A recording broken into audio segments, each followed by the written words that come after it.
اسمعوا، لا انت وياه والمسيح والعذراء يلي بده يمد ايده علي لحتى يفتشني للم عليه الخلايا كلها.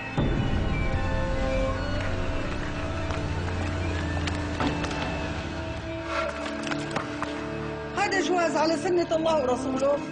يميني من هالسيرة ايه؟ بالاستناد الى قوانين المحكمة العسكرية العليا. مثل ما سمعتي ام توفيق. يا امي دخيلكم رحبتين يجيبوا لي طاسة الرعبة. قررت المحكمة العسكرية ما يلي. بتعرفوا شو يعني ما شهيد؟ يعني راح الجنة عريس عريس. لك حرام عليكم، حرام حرام. أعرف كل شيء صار. ميرد.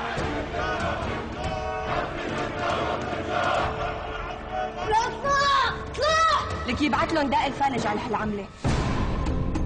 قلبي قايل لي انه رح تنفرج عليكي مثل ما اللي شايفتك انت، بس انا ما عاد بدي شيء غير الله يرجع لي ابن عمي بالسلامة.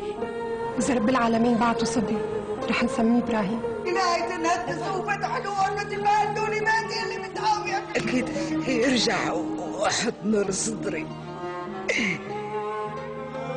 يا أبو بدر زعلت على الولد.